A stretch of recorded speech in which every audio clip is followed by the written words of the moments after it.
फ़हीम, आपको अनम्यूट किया है। सीआर फैसल।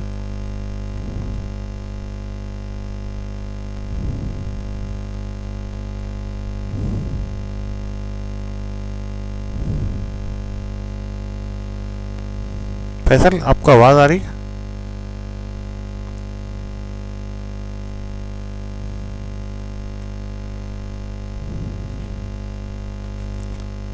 अब बेहतर है अहमद फैसल।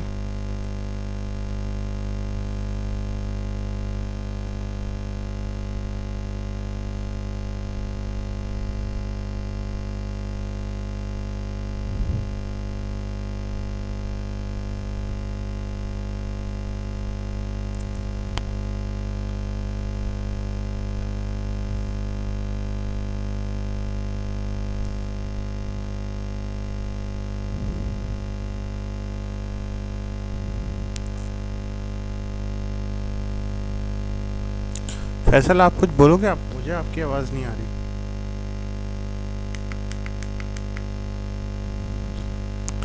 जी फैसल। हेलो।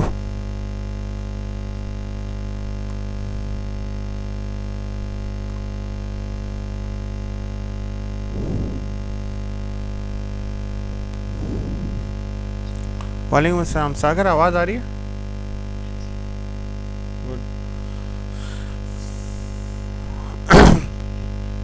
डिस्टॉर्शन नहीं है, बेहतर है। ग्रेट।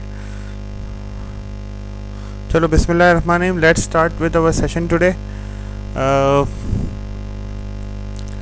हमने पिछली क्लास में वेयर हाउसिंग कंप्लीट किया था और आज का जो हमारा टॉपिक है उसका नाम है capacity, location planning and location logistics.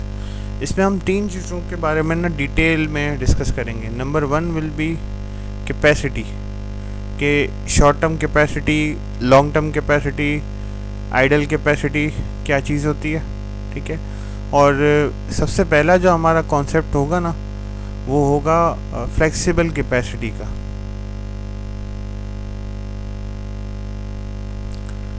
तो हम स्टार्ट करते हैं तीन डिफरेंट एग्जांपल से।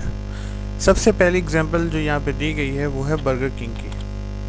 अच्छा, रेस्टोरेंट इंडस्ट्री या सर्विस इंडस्ट्री में ना जो सबसे बड़ा चैलेंज है या सबसे बड़ा प्रॉब्लम है ना वो है फ्लक्चुएटिंग डिमांड का। रेस्टोरेंट इंडस्ट्री या सर्विस इंडस्ट्री दो डिफरेंट सिनेरियोज में काम कर रही होती है। एक सिनेरियो होता है पीक आवर और एक सिनेरियो होता है ऑफ पीक आवर। अच्छा, peak hour and off peak hour में ना डिमांड का फ़र्क इट कैन ऑस्किलेट अपॉन 200-300 टाइम्स। जैसे कि यहाँ आपकी एग्जांपल में शो किया गया है कि ऑफ पीक आवर में डिमांड होती है 40 हैमबर्गर्स पर आवर की एंड पीक आवर में ये डिमांड चली जाती है 800 हैमबर्गर्स पर आवर की। तो वेरिएशन इन डिमांड जब इतना ज़्यादा होता है तो इसको मैनेज कैसे किया जाता है, और इस दौरान जो हम कैपेसिटी को चेंज एंड वेरी करते हैं उसको हम फ्लेक्सिबल कैपेसिटी का नाम देते हैं।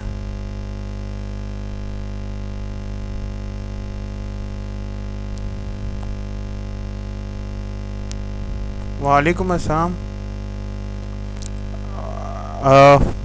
आपको अब आ रही है? मैंने तो हेलो, अब बेहतर है? ठीक ठीक है, ठीक है, मैं इसको बिल्कुल ज़ीरो से स्टार्ट कर लेता हूँ। आप थोड़ी देर ऑन रहिएगा। तो फैसल अब्दुल अजीज़, आपकी बिल्कुल कोई आवाज़ नहीं आ रही सी यार। जी जी, आवाज़ आ रही है। अब आवाज़ मेरी बेहतर है? Good good. तो हम इसको बिल्कुल ज़ीरो से स्टार्ट कर लेते हैं। हमने जो बात स्टार्ट की है वो है आज का टॉपिक, और आज का टॉपिक जो है वो हमारा है capacities, location planning and location logistics. इस टॉपिक में हम तीन चीज़ों के बारे में बात करेंगे। Number one is flexible capacity. Farooq रज़ा।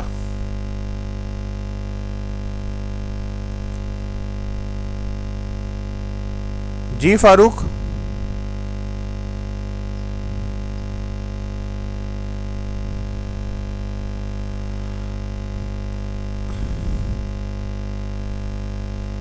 हम 3 डिफरेंट टॉपिक्स के बारे में बात करेंगे। नंबर 1 इज़ कैपेसिटी, जिसके अंदर हम 2-3 तरह की डिफरेंट कैपेसिटीज़ के बारे में डिस्कस करेंगे। जिन कैपेसिटीज से आप आज तक वाकिफ़ हैं, उसमें short term capacity and long term capacity तो शामिल है। आज हम थोड़ी सी बात करेंगे कि व्हाट इज़ फ्लेक्सिबल कैपेसिटी। अच्छा, सर्विस इंडस्ट्री या रेस्टोरेंट इंडस्ट्री जो है वो सबसे ज़्यादा एक्सपोज होती है फ्लेक्सिबल कैपेसिटी के सिनेरियो से। कैसे कि उस इंडस्ट्री में you have to deal with 2 types of demand. एक होती है ऑफ पीक डिमांड, एक होती है पीक डिमांड।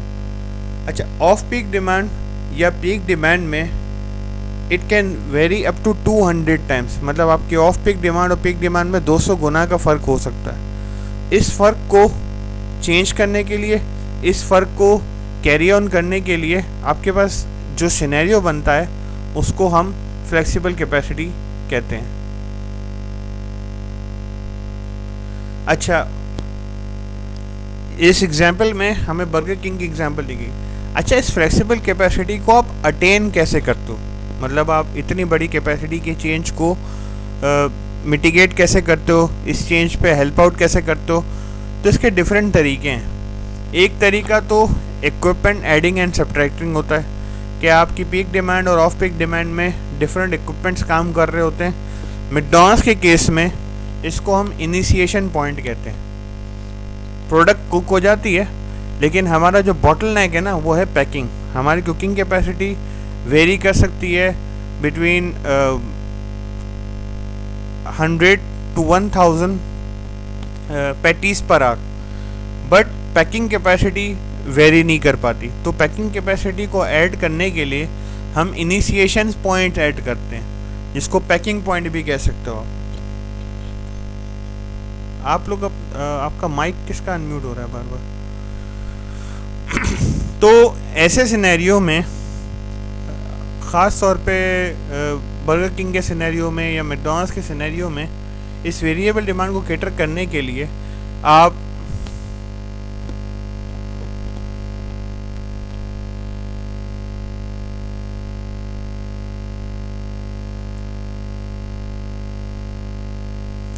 लोगों को अगर कोई क्वेश्चन है ना तो काइंडली इसको ग्रुप पे क्वेश्चन को सेंड करें, ताकि इसको हम इस लेक्चर को कंप्लीट कर सकें एटलीस्ट।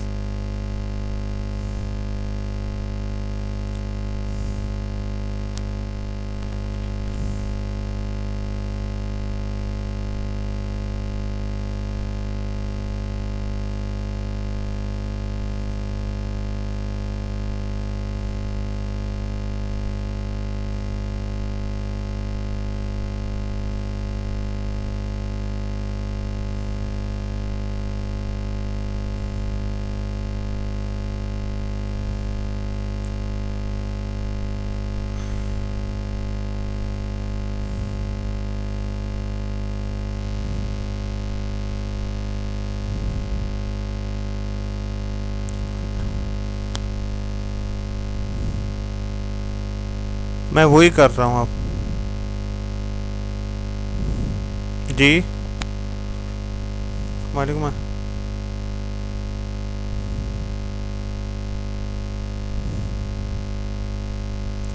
फ्लेक्सिबल कैपेसिटी की बात होगी।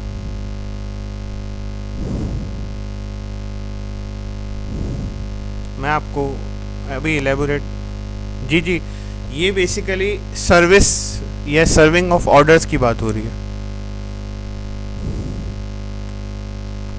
अच्छा, जिसका भी इस वक्त इकरा का आईडी नहीं है ना, मैं उसका अब हैंड रेस एक्सेप्ट नहीं करूँगा। तो अब आप लोगों में से जिसके पास इकरा का आईडी है, काइंडली वो ही जो है क्वेश्चन करेगा। एल्स जो है आप ग्रुप पे क्वेश्चन कर लें, मैं आपको लेक्चर के बाद जवाब दे दूंगा, आपको जो चीज़ समझ में नहीं आ रही।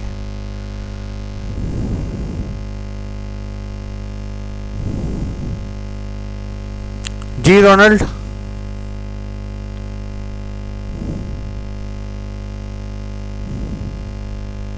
ओके।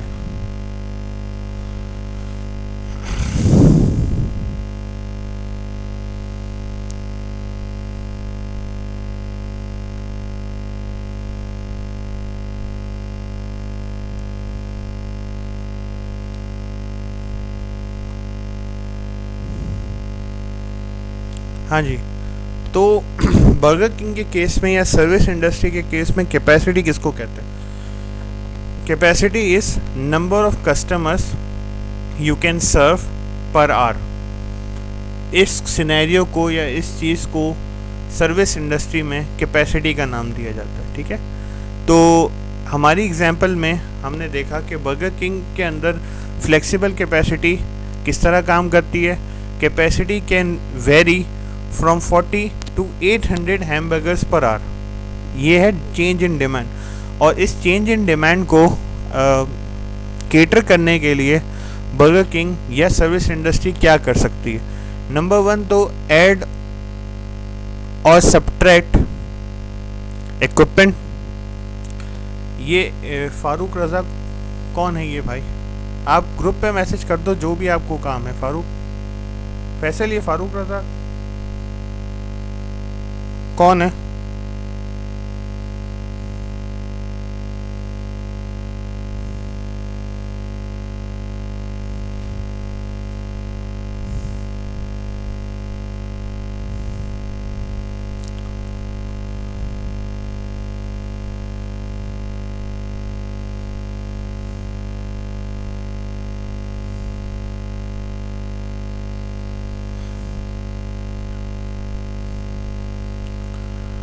हाँ, आप लोग पता है इकलौती क्लास हो मेरे 4 सेशन में से कि जिसके साथ मुझे ये प्रॉब्लम पड़ रही है। एंड बिलीव में ये प्रॉब्लम मेरी नहीं है, आप लोगों की है। आप लोग इस प्रॉब्लम को बढ़ा भी रहे हो और आप लोग मुझे फोर्स कर रहे हो बहुत सारी चीज़ें अनड्यू करने के लिए। जी अदीला,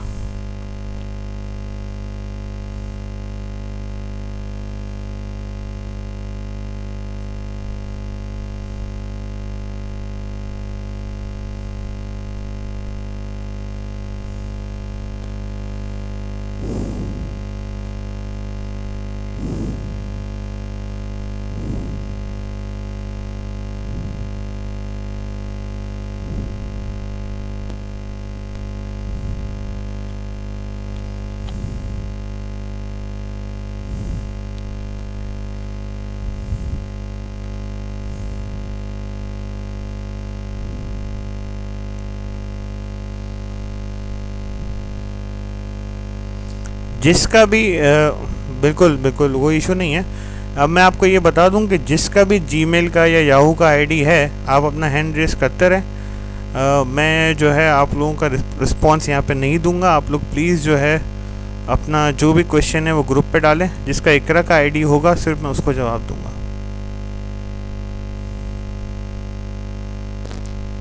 आपकी आवाज़ नहीं आ रही ना, आप अनम्यूट हो पा रही।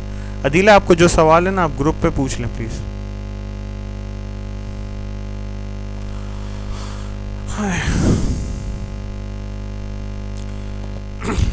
हम बात कर रहे थे फ्लेक्सिबल कैपेसिटी की। तो इस बर्गर किंग के सिनेरियो में it is highly variable demand, और इस हाईली वेरिएबल डिमांड को केटर करने के लिए बर्गर किंग किस तरीके से अपनी फ्लेक्सिबल कैपेसिटी को इंक्रीज़ करता है हम ये समझते हैं। मैकडॉनल्ड्स के केस में क्या होता है, हम मैकडॉनल्ड्स के केस में इनिशिएशन पॉइंट ऐड करते हैं। इस इनिशिएशन पॉइंट का मतलब क्या होता है? Packing point.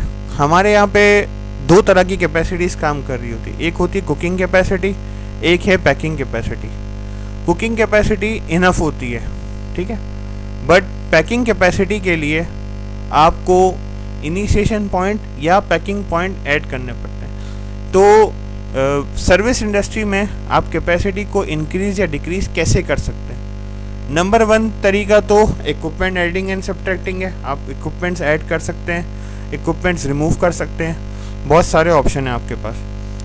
और इन अदर केस आप स्टाफिंग पे काम कर सकते हैं। बर्गर किंग के केस में दे यूज स्टाफिंग कि आप एग्जाम्पल मैं आपको देता हूँ कि पैकिंग के पॉइंट पे जैसे आप सर्विस इंडस्ट्री में या रिटेल इंडस्ट्री की बात करें तो हमारे पैकिंग पॉइंट में एक तो बर्गर पैक हो रहा है, फ्राइज़ पैक हो रहे हैं, इसके बाद ड्रिंक, जूस, आइसक्रीम पैक हो रही है, इसके अंदर adding and subtracting of inventories भी हो रही है। तो इस सिनेरियो में जो बर्गर किंग का सिनेरियो या जो मैकडॉनल्ड का सिनेरियो है, आप लो पीक टाइम में एक स्टाफ से डिफरेंट काम ले सकते हैं, एंड हाई पीक टाइम में हर फंक्शन के लिए एक स्टाफ अपॉइंट कर सकते हैं, जिससे कि आपका काम तेज़ हो जाता है। ठीक है, तो ये फैसिलिटीज़ जो है ना, जो रिटेल इंडस्ट्री की होती हैं, they are designed to cater flexible capacity and during off peak times कि ये ड्राइव थ्रू को जो है ना सिर्फ एक वर्कर से काम करवा रहे होते हैं, और पीक टाइम के अंदर ड्राइव थ्रू पे डिफरेंट वर्कर्स को ऐड कर रहे होते हैं।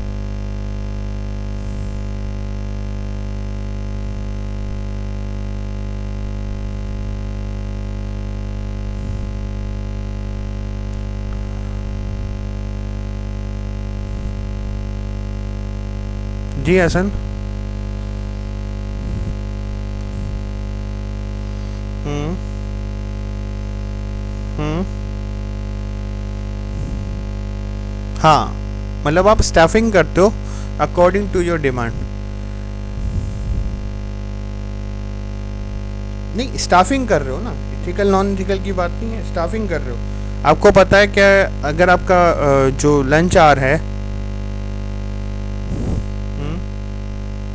हम्म हम्म हम्म।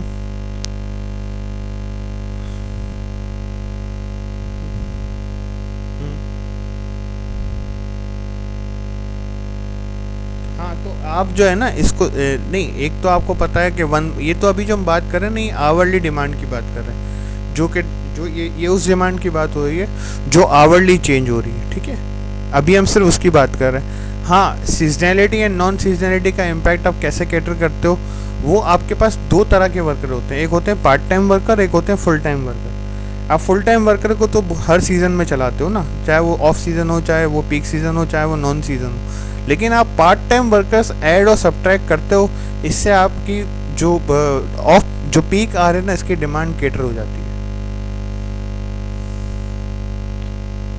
पीक आर नॉर्मल डेज में जो है वो चेंज होते हैं डिमांड सिनेरियो पे। जैसे कि बर्गर किंग की या मैकडोनल्ड की एग्जांपल लें, तो हमारे लिए दो पीक टाइम्स होते हैं, एक होता है लंच, एक होता है डिनर। तो 1 to 4 एंड 8 to 12 ये हमारे पीक आवर्स होते हैं, जिसके अंदर हमारी डिमांड जो है वो 200 टाइम्स या 300 टाइम्स एक्स्ट्रा हो जाती है। और ये डिमांड एक्स्ट्रा कैसे होती है, आपको लंच आ रहा है, अब आप डिलीवरी भी मंगवा रहे हो, लोग ड्राइव थ्रू पे भी आके ले रहे हैं, एंड देन आपकी डाइन इन के अंदर भी लोग आके खाना खा रहे हैं। ठीक है ना, तो अचानक आपकी डिमांड एक्सेस होगी, क्योंकि ये आप it is related to food. अगर ये it is related to clothing, तो ये peak hour and off peak hour फिर weekend and non weekend and weekdays हो जाएगा। कि वीकेंड के अंदर आपकी कैपेसिटी, आपकी रिक्वायरमेंट बहुत ज़्यादा होगी, वर्सेस वीकडे के अंदर आपकी डिमांड कम होगी। ठीक है ना, तो it depend upon the product.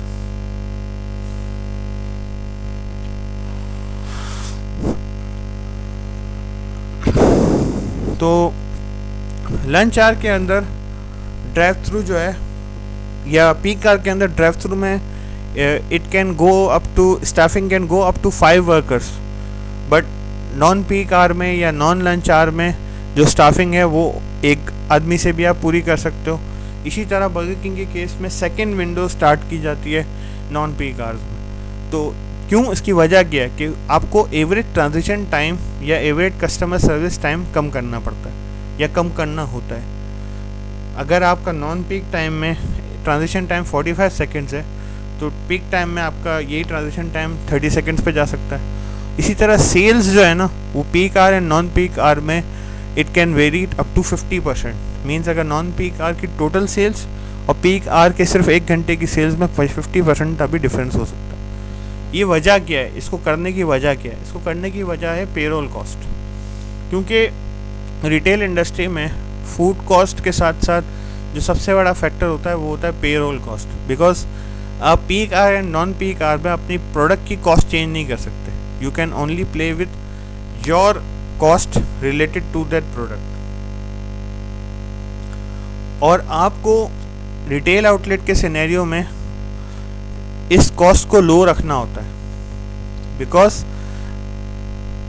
आपकी डिमांड बहुत ज़्यादा वेरिएबल है। अगर आपकी डिमांड स्टेगनेंट हो ना, प्रोडक्शन के केस में अगर आपकी डिमांड स्टेगनेंट हो, तो आप एक्स नंबर ऑफ प्रोडक्ट बनाओ, उसकी वाई कॉस्टिंग करो, एंड आपकी टोटल कॉस्ट किस तरह निकले, एक्स अपॉन वाई।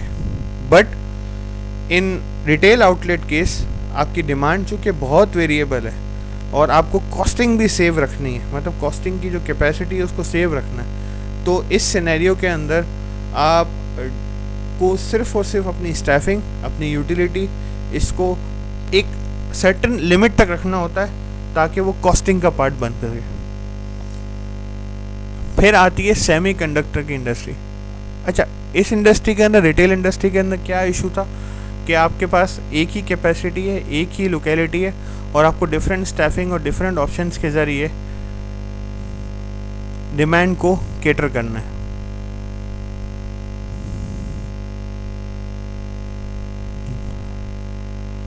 जी अहमद फैसल।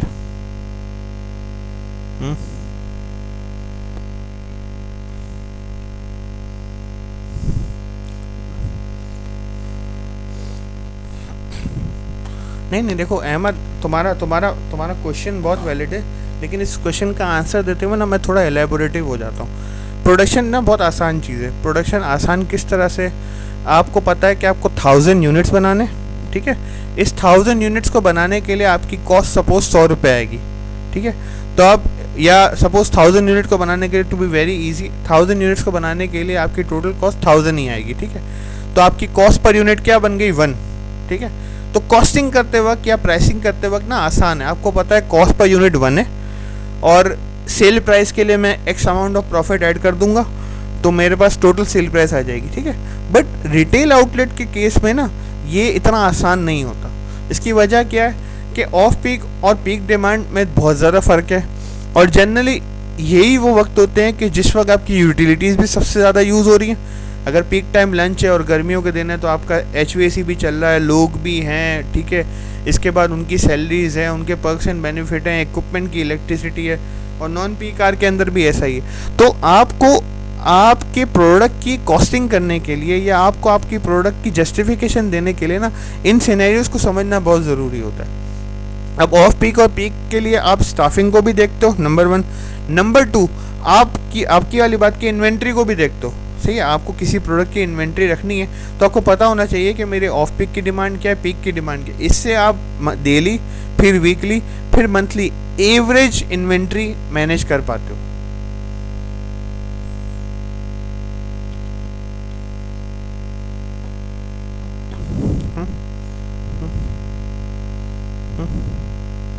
नहीं, इसमें 2 तरह के एम्प्लॉयज़ है ना। एक तो परमानेंट एम्प्लॉयज़ है, जो मैंने अभी जवाब भी दिया कि एक तो वो एम्प्लॉयज़ हैं जो कि परमानेंट है, सही है, या जो अगर डेली वेजेस, जो अगर आपके वेज एम्प्लॉय भी हैं उसमें भी आपके पास 2 तरह के होते हैं ना। एक होते हैं पार्ट टाइम, एक होते हैं फुल टाइम।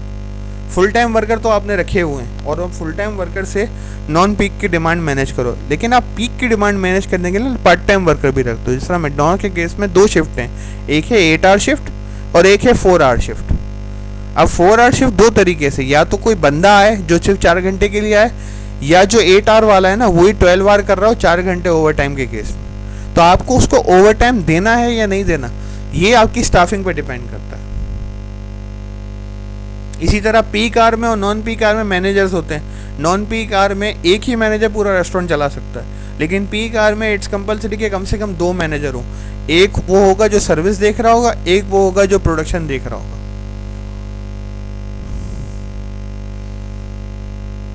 मैन्युफैक्चरिंग में फ्लेक्सिबल कैपेसिटी का कोई काम नहीं होता। मैन्युफैक्चरिंग के अंदर सिर्फ 2 तरह की कैपेसिटीज़ पे काम होता है, एक होता है शॉर्ट टर्म कैपेसिटी, एक होती है लॉन्ग टर्म कैपेसिटी।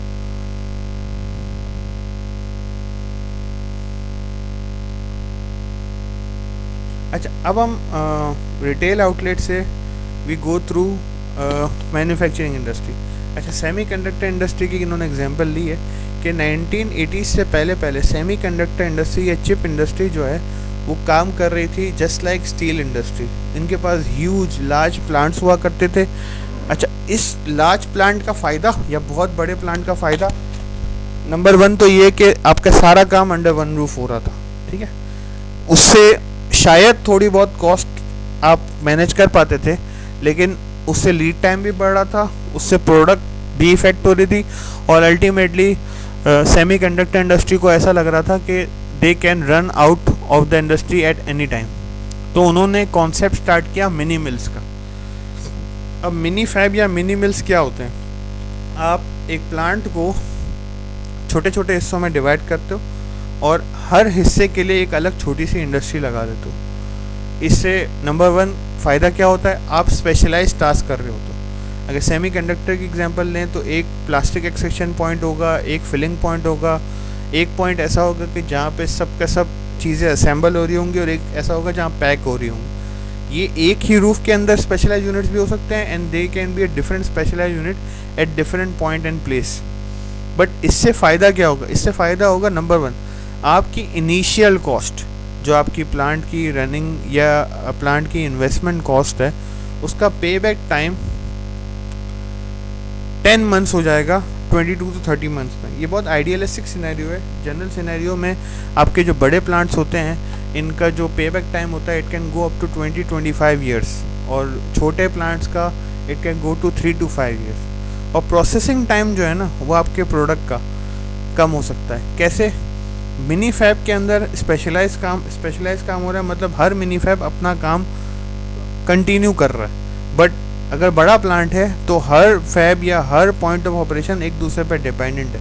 जब तक एक से काम कंप्लीट नहीं होगा, दूसरे पे नहीं जाएगा, जिससे कि प्रॉब्लम्स क्रिएट होती हैं। तो इस सिनेरियो में मिनी फैब ने नंबर 1 इन्वेस्टमेंट कॉस्ट के रिटर्न को अच्छा किया, नंबर 2 प्रोसेसिंग टाइम को बहुत कम किया, जिससे कि इंडस्ट्रीज को लॉन्ग टर्म में बहुत फ़ायदा हो रहा था। और तीसरा केस है लोकेशन एनालिसिस का, मर्सिडीज़ बेंज का। जब मर्सिडीज़ बेंज ने अपने प्लांट की लोकेशन फाइंड करना शुरू की ना, तो उन्होंने आउटसाइड जर्मनी एक प्लांट ढूंढना था और नॉर्थ अमेरिका में उसको सर्च करना शुरू किया। अच्छा, प्लांट एडिशन या लॉन्ग टर्म कैपेसिटी एडिशन में हमारे पास सिनेरियोस क्या क्या होते हैं? If your plant is dependent upon labour, तो आप या आपकी प्रोडक्ट हाईली लेबर इंटेंसिव है, तो आप कोशिश ये करते हो कि आपका प्लांट ऐसी जगह पे हो जहाँ के नंबर 1 लेबर इफ़ेक्टिव एंड सस्ती हो, नंबर 2 इंटेंसली अवेलेबल हो।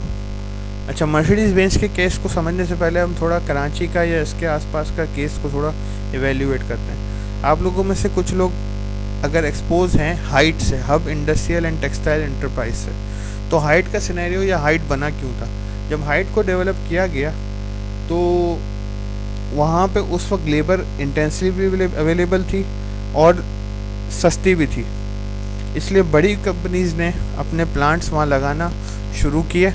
एंड देन वक्त के साथ साथ ये सिनेरियो चेंज होता गया। वहाँ इलेक्ट्रिसिटी भी सस्ती थी, इलेक्ट्रिसिटी जाती भी नहीं थी, लेबर भी सस्ती थी, लेकिन वक्त के साथ साथ हेलो वक्त के साथ साथ ये सिनेरियो चेंज होता गया, और इस सिनेरियो की चेंज की सबसे बड़ी वजह पॉलिटिक्स बनी। आज जितनी कंपनीज के हाइट पे प्लांट थे, या तो वो बहुत मुश्किल से चला रही हैं, कैसे लेबर कराची से ले जाके, या फिर वो कोशिश कर रहे हैं कि अपने प्लांट को किसी और जगह मुंतकिल कर दें। तो प्लांट्स या लॉन्ग टर्म कैपेसिटीज़ रखना और ऐड करना, ये एक मुश्किल सिनेरियो होता है। तो हमारे केस में कि जब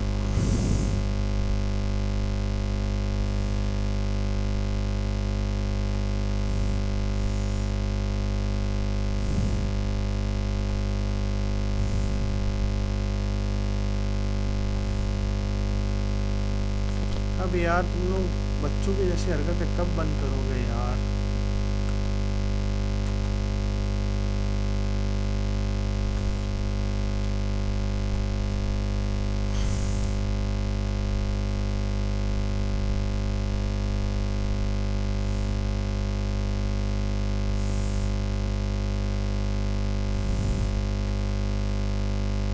यार फैसल,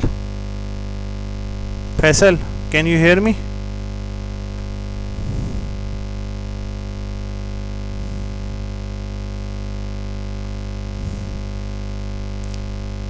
हेलो फैसल, ये इस तरीके से कैसे क्लास चलेगी यार?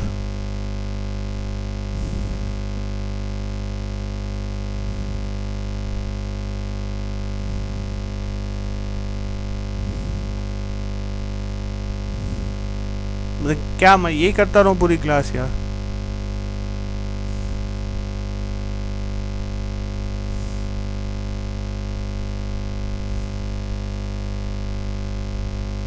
मैं कब पढ़ा, मतलब पढ़ने पढ़ाने का प्रोग्राम नहीं है तुम लोगों का यार, मतलब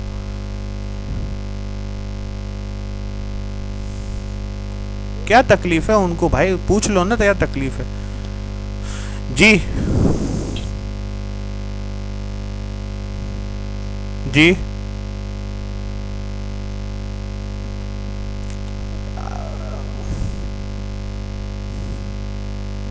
नहीं, नोटिफिकेशंस आ रही है ना बार बार, मैं क्या करूं? या तो आप अभी आप अब के बाद से किसी को भी मैं आंसर नहीं दे रहा इसके ऊपर, ठीक है?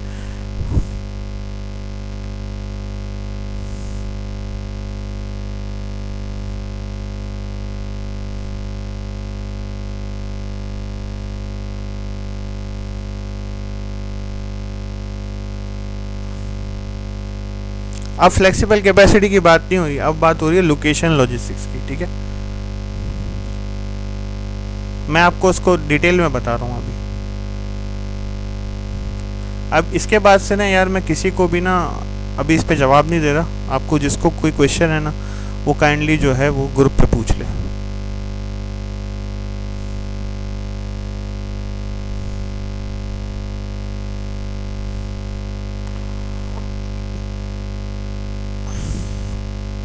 अच्छा, मर्सिडीज बेंज का केस जो है वो केस मैं आपको समझा दूं। उनको एक नया plant out of their market, out of their current market choose करना था, तो उन्होंने डिफरेंट फैक्टर्स को कंबाइन करके अपने नए प्लांट की लोकेशन को समझने के लिए पुराने प्लांट से फैक्टर एनालिसिस किया। तो उनको पता चला कि उनका प्राइमरी कंसर्न है ट्रांसपोर्टेशन कॉस्ट। अब जब आप एक नया प्लांट ऐड कर रहे होते हो ना, तो आपके डिफरेंट कंसर्न्स होते हैं या डिफरेंट सिनेरियोज होते हैं जिसको बिल्डअप करके आप प्लांट चूज कर रहे होते हो, ठीक है? सबसे पहला कंसर्न, अगर आपका प्रोडक्ट लेबर इंटेंसिव है तो आप चाहोगे कि आपका नया प्लांट एक ऐसी जगह हो कि जहाँ पे लेबर सस्ती हो या लेबर इंटेंसली अवेलेबल हो। इसी तरह अगर आपका फैक्टर ये कि क्लोज टू प्रॉक्सिमिटी हो या क्लोज टू मार्केट हो, तो आप कोशिश करोगे ऐसा प्लांट चूज़ करो कि जो आपकी करंट मार्केट से करीब हो और मार्केट से उसकी ट्रांसपोर्टेशन कम से कम हो। लेकिन बहुत सारे डिफरेंट सिनेरियोज में इसमें बिल्डअप हो जाते हैं। पहला सिनेरियो, इंपोर्ट्स। अगर आपकी प्रोडक्ट हैवीली इंपोर्ट डिपेंडेंट है तो आप कोशिश करोगे कि आपका जो नया प्लांट हो जो कि लॉन्ग टर्म कैपेसिटी ऐड कर रहा है वो नियर टू पोर्ट हो। इसी तरह अगर एक्सपोर्ट डिपेंडेंट हो तो भी आपके लिए सिनेरियो सेम है कि आपको नियर टू पोर्ट होना चाहिए। अगर आपकी प्रोडक्ट कोई मिनरल डिपेंडेंट है या किसी ऐसे रॉ मटेरियल पे डिपेंडेंट है कि जो इंटेंसली अवेलेबल नहीं है, तो आप कोशिश करोगे कि आपका प्लांट ऐसे रॉ मटेरियल्स के पास हो। जस्ट लाइक लेस, जो पेप्सी का प्लांट है, उन्होंने कोशिश की कि नियर टू पोटैटो फील्ड्स हो ताकि ट्रांसपोर्टेशन कम हो। इसी तरह एंग्रो है, मतलब इसमें वाइस वर्सा है, या तो आप प्लांट बनाते हो और फिर रॉ मटेरियल की कैपेसिटी वहाँ एडअप कर देते हो। जैसे कि ऑल्पर्स है, उन्होंने पहले अपना प्लांट बनाया एंड देन जो मिल्क फार्मिंग थी उसको अपने करीब ले आए। या अगर आप टू बिग टू फेल नहीं हो तो आप कोशिश करते हो कि उस प्रोडक्ट के करीब अपना प्लांट बना लो। तो there can be different scenarios, और प्लांट को या लोकेशन को समझने के लिए जो भी सिनेरियोज आप बनाते हो उन सिनेरियोज को वेट करके उनका एवरेज लेते हो और against the location you have identified compare करते हो। मर्सिडीज बेंज के केस में उन्होंने कहा कि उनकी half of the production export है, तो उनका प्राइमरी कंसर्न क्या होगा? नंबर 1 तो कि पोर्ट के करीब हो, नंबर 2 ट्रांसपोर्टेशन कॉस्ट सबसे कम हो। अगर पोर्ट से दूर उन्होंने बना दिया, प्लांट ले लिया, तो उनकी ज़्यादातर कॉस्ट ट्रांसपोर्टेशन में चली जाएगी। प्रोडक्ट रेडी होगी लेकिन वो पोर्ट तक पहुंचने में उसको जितना टाइम लगेगा उस प्रोडक्ट की वैल्यू हो सकता है डिमांड ही ख़त्म हो जाए। तो उन्होंने जो 100 में से 35 साइट आइडेंटिफाई की, उसके अंदर सबसे पहला सिनेरियो रखा कि close to rail and sea ports हों, और दूसरा एक्सपोर्ट ओरिएंटेड होने की वजह से उन्होंने अपने प्रोडक्शन में ट्रांसपोर्टेशन कॉस्ट को या अपनी चॉइस में ट्रांसपोर्टेशन कॉस्ट को सबसे ज़्यादा मेजर कंसर्न रखा।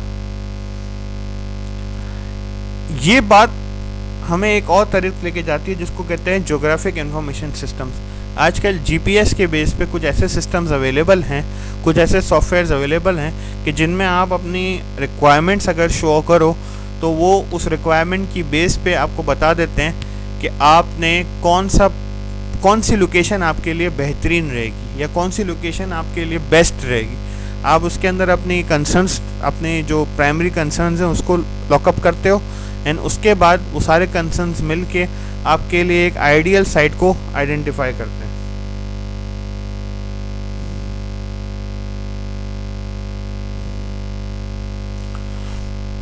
तो ऐसे सिस्टम्स को हम ज्योग्राफिक इंफॉर्मेशन सिस्टम्स कहते हैं। अब ये service industry and production industry दोनों के लिए डिफरेंट तरीक़ों से काम कर रहे होते हैं। सर्विस इंडस्ट्री के लिए कैसे काम करते हैं कि आपको अगर सपोज़ अपना कोई आउटलेट खोलना है तो आप आउटलेट को जिस एरिया में खोलना चाहते हो उस एरिया के लोकेशन, लॉजिस्टिक्स, उस एरिया के कंसर्न्स के, वहाँ पे साइकोग्राफिक डेमोग्राफिक्स कैसे हैं, वहाँ पे लोग किस एज के हैं, कौन सी पर कैपिटा इनकम की परसेंटेज क्या है, वगैरह वगैरह बहुत सारी चीज़ें आपको इस ज्योग्राफिक इंफॉर्मेशन सिस्टम से मिल सकती है। और अगर आप प्लांट के केस में बात करते हो तो आप इसमें ये सारी बहुत सारी चीज़ें डिफरेंट देख सकते हो कि आपको जो प्लांट चाहिए उसमें प्रोडक्शन के लिए जो मटेरियल चाहिए, जो लेबर चाहिए, वो कहाँ कहाँ अवेलेबल है। तो ज्योग्राफिक इंफॉर्मेशन सिस्टम बेसिकली आपको हेल्प करता है to identify your ideal scenario for plant. ये मतलब ये कंपनीज के लिए अवेलेबल होता है बट ये काफ़ी महंगा सिस्टम है, ठीक है। तो इनसाइट्स हमें क्या मिली कि स्टाफिंग लेवल चेंज करना ये शॉर्ट टर्म कैपेसिटी ऑल्टरनेटिव है और नया प्लांट या नया मिनी फैब बनाना ये लॉन्ग टर्म कैपेसिटी ऑल्टरनेटिव है, ठीक है। तो कैपेसिटी जो है ना वो मैन्युफैक्चरिंग एंड सर्विस दोनों पे अप्लाई होती है और कैपेसिटी के जो ऑप्शंस हैं ना इनको हम दो अलग अलग कैटेगरीज में कैटेगराइज कर सकते हैं, short term capacity alternative and long term capacity alternative. Staffing level को चेंज करना ये शॉर्ट टर्म कैपेसिटी ऑल्टरनेटिव है।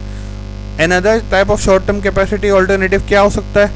वो हो सकता है कि आप आउटसोर्स कर दो, आपके प्रोडक्ट है, आपकी चीज़ है जो कि आप मैनेज नहीं कर पा रहे, you outsource it's a short term capacity alternative. But building a mini fab या building a new plant is a long term capacity alternative.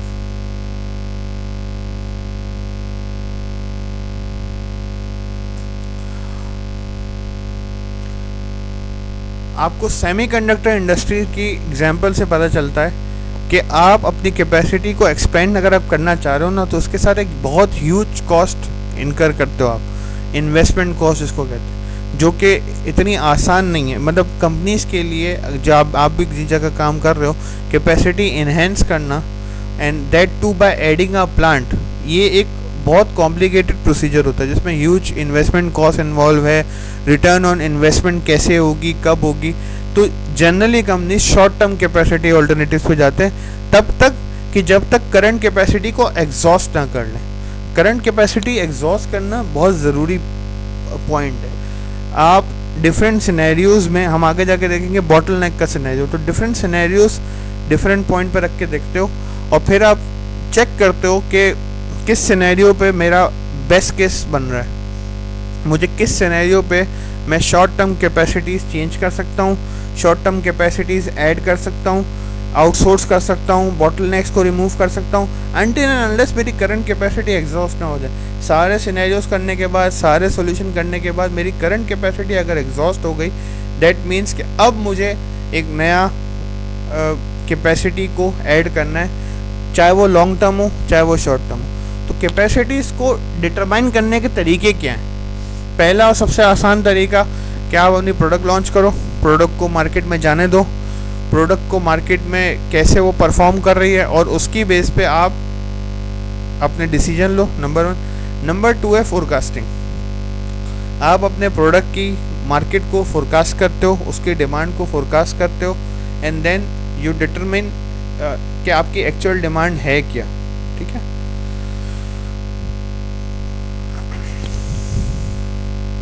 तो फोरकास्टिंग के मेथड्स, अच्छा आप लोगों के केस में, सप्लाई चेन के केस में फोरकास्टिंग होती क्या है सिर्फ ये समझना। फोरकास्टिंग के तरीके आप लोग अपनी रिसर्च के जो कोर्स है उसमें काफ़ी हद तक समझेंगे।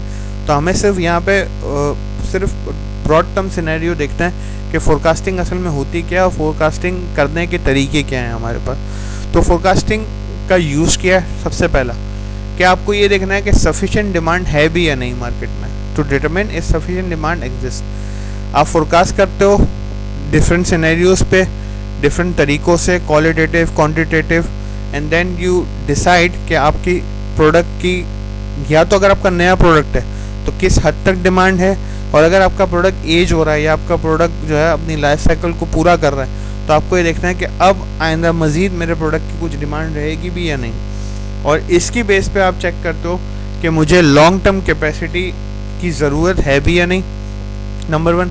नंबर 2, आप ये देखते हो कि मेरी mid term fluctuation in demands को मैं केटर कैसे करूँगा। अब जैसे अगर कोरोना की केस में अगर किसी ने इस डिमांड को फोरकास्ट किया हो कि ये डिमांड किस हद तक नीचे जा रही है, या आप लोग, या जैसे हमारे केस में हमने देखा कि अब करंट डिमांड को तो छोड़ें, आने वाले 6 महीने की डिमांड कैसे एडजस्ट करनी, तो हमने best case, worst case, normal case scenarios बनाया और उसकी बेस पे अपने आने वाली इन्वेंट्रीज को एडजस्ट किया, आने वाली इंपोर्ट्स को, आने वाली प्रोडक्शन को एडजस्ट किया। और इससे हमें समझ में आया कि हमारी फ्लक्चुएशन हम नंबर 1 केटर कैसे कर सकते हैं, नंबर 2 आने वाली फ्लक्चुएशंस और मज़ीद आ कैसे सकती है। मीन आने वाला मतलब अगला महीना भी रमज़ान है, रमज़ान में वैसे ही हमारी डिमांड डाउन होती है, इसके बाद ईद, आगे समर वेकेशंस नहीं आएंगी स्कूल की, तो डिफरेंट सिनेरियोज बनते हैं। तो आप ये सारी चीज़ें आइडियल फोरकास्टिंग से ही टेकअप कर सकते हो, और इस फोरकास्टिंग के बेस पे ही आप अपनी शॉर्ट टर्म में प्रोडक्शन प्लानिंग, वर्कफोर्स शेड्यूलिंग और मटेरियल प्लानिंग भी करते हो। अगर आपने इफेक्टिव फोरकास्ट किया हुआ है और आपके पास इफेक्टिव अमाउंट ऑफ डेटा है, तो you can cater your short term fluctuations as well as long term fluctuations in your production. तो फोरकास्टिंग के मेथड्स, फोरकास्टिंग के हमारे पास 2 मेथड्स हैं, एक है इनफॉर्मल, एक है फॉर्मल। इनफॉर्मल क्या है? कैरेक्टर बेस है, ये अजम्पशन बेस है, ये एक्सपीरियंस बेस होता है। ये कहाँ ज़रूरी होता है कि जहाँ पे आपके पास नंबर 1 या तो डेटा बहुत ज़्यादा अवेलेबल नहीं है, नंबर 2 ऐसा जो सिनेरियो आपके साथ आया है वो सिनेरियो इससे पहले ना आया हो। अगर आप आजकल की मिसाल लें तो जस्ट लाइक ये जो कोविड-19 है, ऐसा सिनेरियो शायद पहले कभी ना आया हो।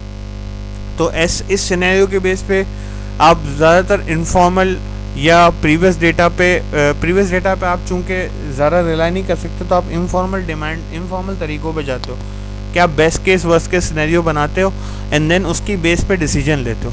और फॉर्मल डिमांड की फोरकास्टिंग आप कैसे करते हो? आप करते हो थ्रू क्वांटिटेटिव और क्वालिटेटिव मेथड्स।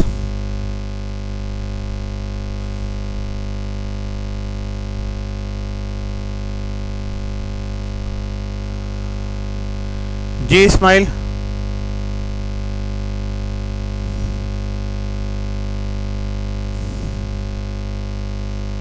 हेलो,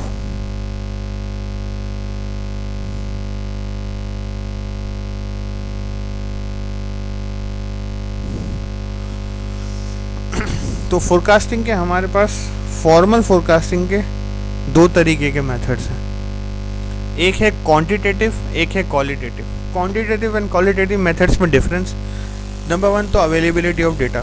क्वांटिटेटिव में you have previous data available, previous reliable data, कि जिसकी बेस पे आप कॉजल या टाइम सीरीज एनालिसिस करते हो and then you come up with a solution. और दूसरा आपके पास जो ऑल्टरनेटिव अवेलेबल है वो है क्वालिटेटिव डेटा। और क्वालिटेटिव डेटा बेसिकली आप बनाते हो, और आप उस डेटा को फॉर्म कैसे करते हो?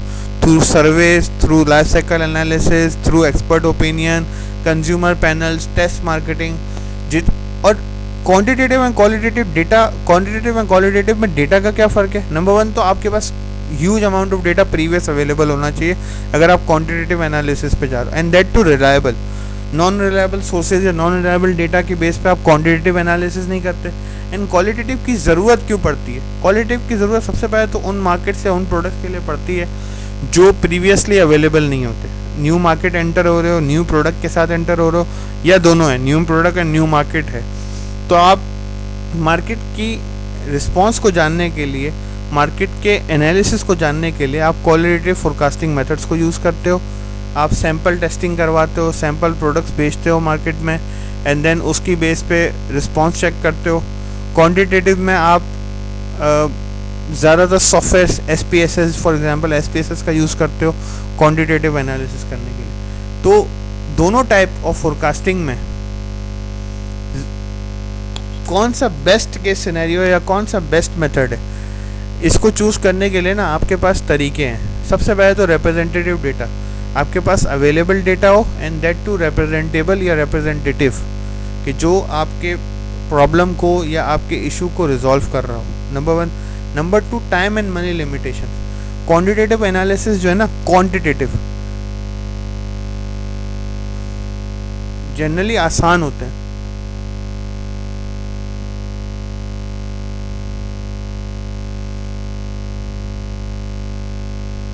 Quantitative methods and quantitative analysis generally आसान होते हैं, क्यों? क्योंकि ये डिपेंडेंट होते हैं ऑन योर सॉफ्टवेयर्स और on your availability of data. अगर आपके पास डेटा अवेलेबल है, आप क्वांटिटेटिव एनालिसिस।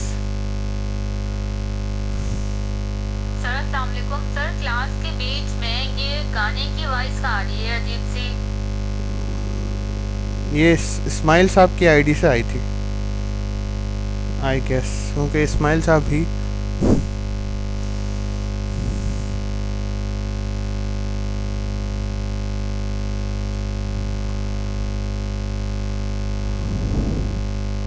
जी इस्माइल साहब।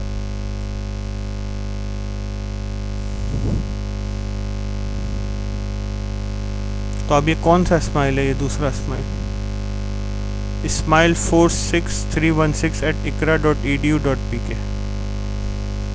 ये इस्माइल कौन है? ये दूसरा इस्माइल है।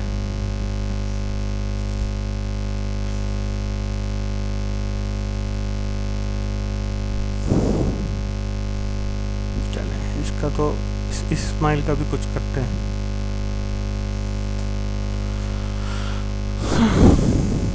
इस्माइल साहब, you are removed.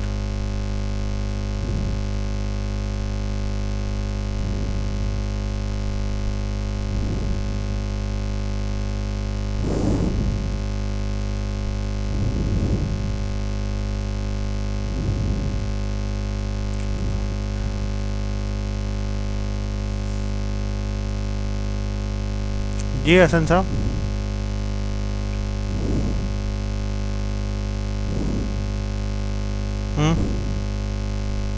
Qualitative and quantitative methods को मेजर करने के लिए सबसे पहले तो अवेलेबिलिटी ऑफ डेटा। अगर आपके पास huge amount of past history का ह्यूज डेटा अवेलेबल है और आप उस डेटा की बेस पे डिफरेंट डिसीजंस ले सकते हो। एक तो नंबर 1 तो डेटा अवेलेबल हो, नंबर 2 रिप्रेजेंटेबल डेटा अवेलेबल हो। ठीक है ना, डेटा भी होना चाहिए और रिप्रेजेंटेबल भी होना चाहिए। शाहजैन खान साहब, आप अपना वॉइस मैसेज कर दें, मैं आपको वॉइस मैसेज पे जवाब देता हूँ। किस चीज़ के लिए? मतलब पहले तो आप देखोगे ना कि मेरे पास डेटा कौन सा अवेलेबल है।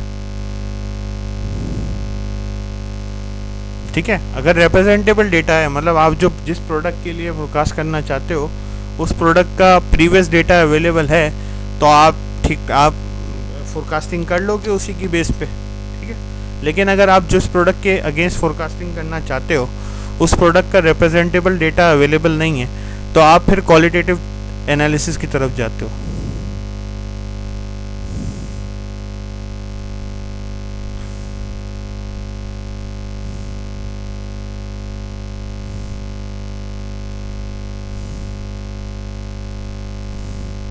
क्वालिटेटिव एंड क्वांटिटेटिव, ठीक है।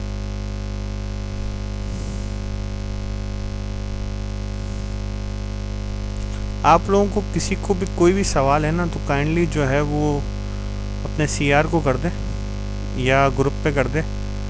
मैं इस वक्त जो है ना किसी को जवाब नहीं दूंगा। ठीक है, qualitative and quantitative forecasting methods क्या होते हैं ये तो आपके सामने है। हमारा मकसद है कि एज सप्लाई चेन मैनेजर्स कहाँ क्वांटिटेटिव मेथड्स यूज़ करने हैं, कहाँ क्वालिटेटिव। तो नंबर 1 तो क्वांटिटेटिव मेथड्स वहाँ यूज़ होंगे कि जहाँ पे आपके पास intense amount of data available हो, ठीक है, प्रीवियसली अवेलेबल डेटा हो आपके पास, जिसकी बेस पे आप क्वांटिटेटिव एनालिसिस कर सकते हो, ठीक है। और क्वालिटेटिव एनालिसिस कब करोगे? जहाँ आपके पास या तो प्रोडक्ट नहीं है या मार्केट नहीं है। दोनों सिनेरियोज़ में आपके पास अमाउंट ऑफ डेटा अवेलेबल नहीं है, तो आप क्वालिटेटिव बेस पे जाते हो कि जहाँ पे आपके पास डेटा की अवेलेबिलिटी ना होने की वजह से आप न्यू प्रोडक्ट के लिए टेस्टिंग करते हो, and that can be test marketing, consumer panels, expert opinion, life cycle analysis, anything, ठीक है।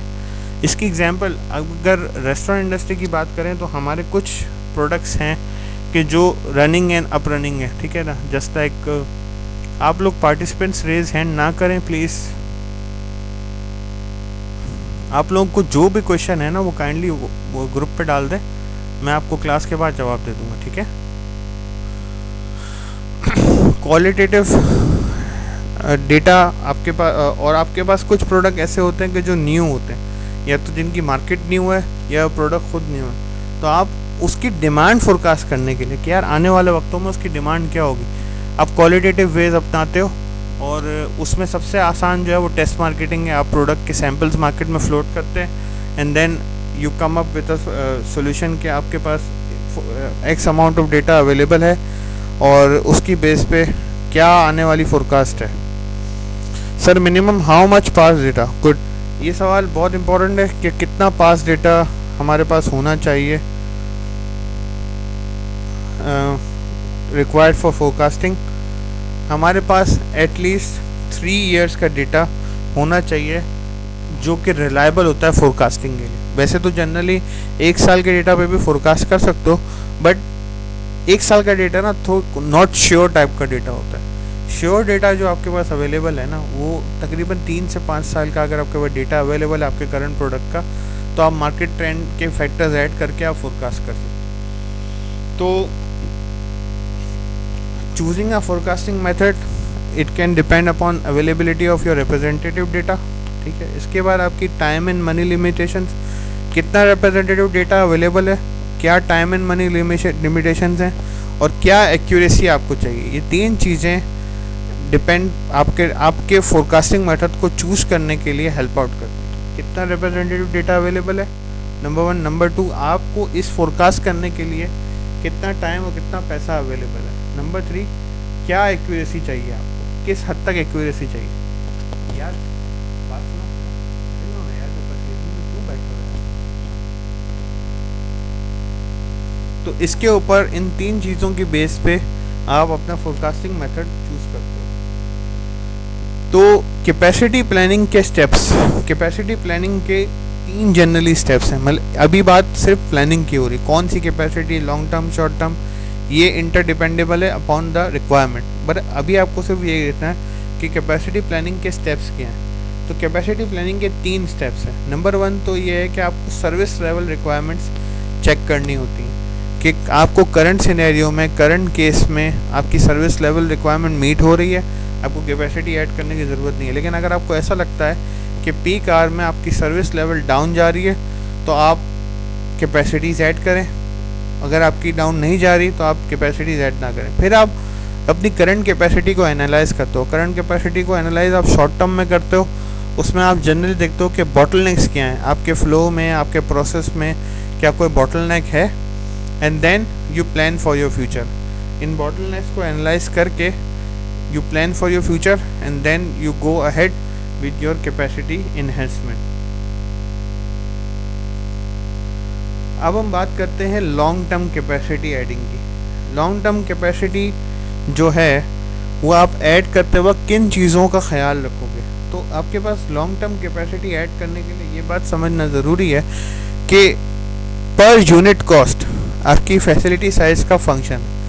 जितनी बड़ी फैसिलिटी या जितनी ज़्यादा फैसिलिटी, पर यूनिट कॉस्ट उतनी ही बढ़ती जाती है। अभी तक हमने इसको शायद उल्टा ही देखा होगा कि जितनी ज़्यादा प्रोडक्शन, अभी हम प्रोडक्शन की बात नहीं कर रहे।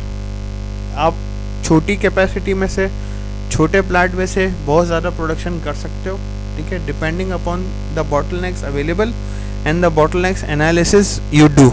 आप किस तरह के बॉटलनेक्स को रिमूव करते हो, किस तरह अपनी प्रोडक्शन को एफिशिएंटली चलाते हो, ये नहीं बात हो रही। अभी बात हो रही है फैसिलिटी साइज़ की।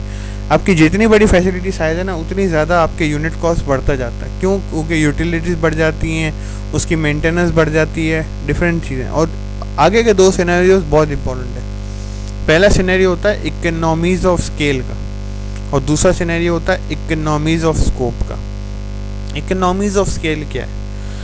मैं जितनी ज़्यादा प्रोडक्शन करूं, उस प्रोडक्शन में 2 कॉस्ट मेरे साथ इनकर होती हैं। पहली कॉस्ट है दैट इज़ फिक्स कॉस्ट, और दूसरी कॉस्ट है दैट इज़ वेरिएबल कॉस्ट। ठीक है। फिक्स कॉस्ट का फैक्टर मैं जब अपनी प्रोडक्शन से हासिल कर लेता हूँ तो मैं ब्रेक इवन पे पहुँच जाता हूँ। That's called break even point, कि जहाँ पे मैं नो प्रॉफिट नो लॉस पे काम करने लगूँ, वो मेरा ब्रेक इवन पॉइंट है।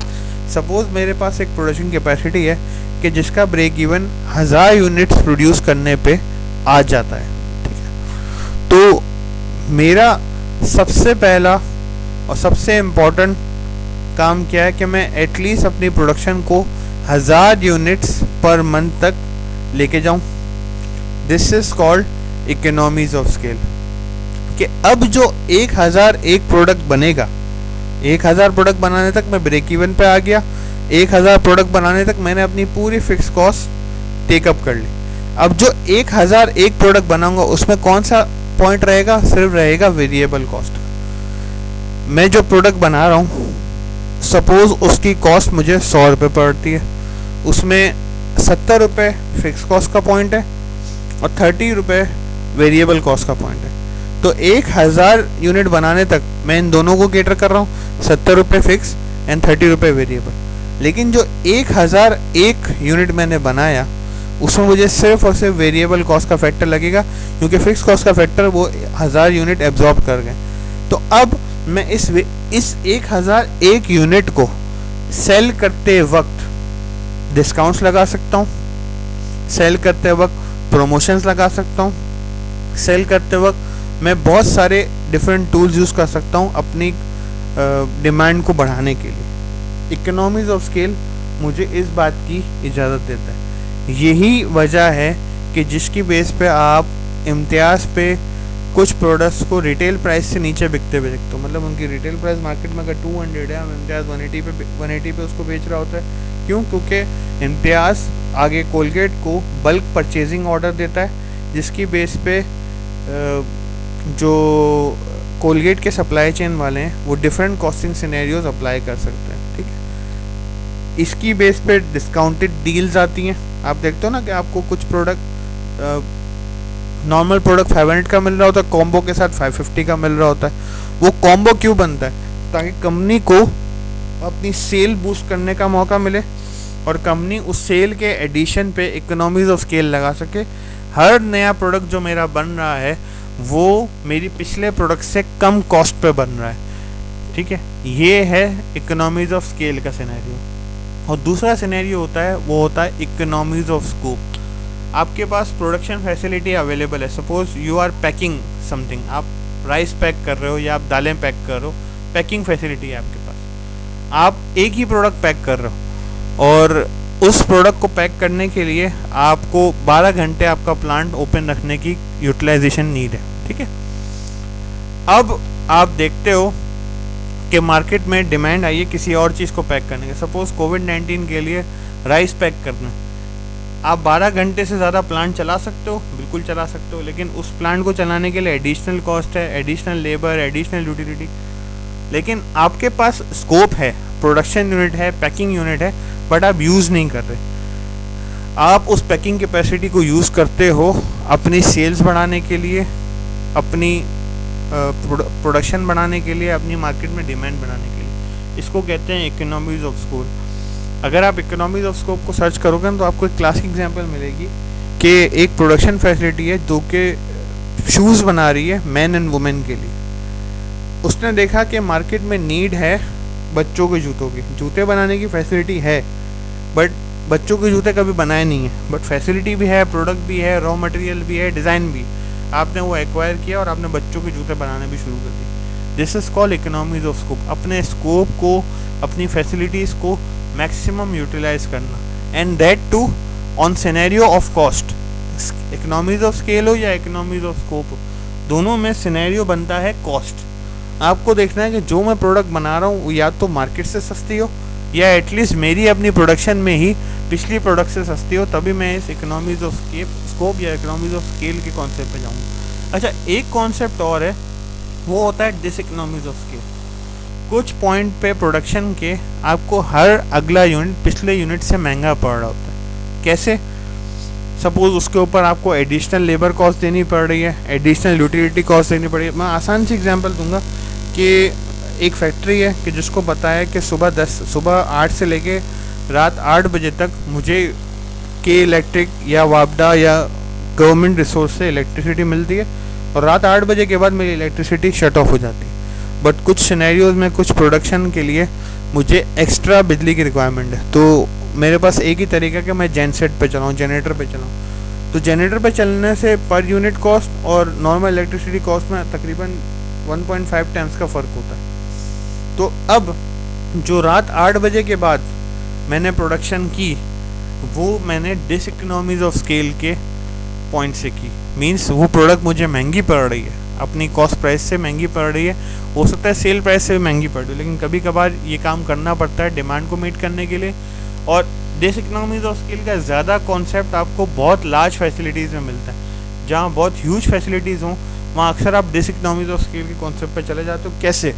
आपके पास बहुत लार्ज फैसिलिटी है जिसकी कैपेसिटी सपोज 1000 या 10,000 या 1 लाख यूनिट्स पर आ रहा है। अगर आपको उस कैपेसिटी को 1000 यूनिट्स प्रोड्यूस करने के लिए चलाना है ना, तो आप डिस इकोनॉमीज ऑफ स्केल पे चला रहे हो। आपका हर बना हुआ प्रोडक्ट महंगा है। क्यों?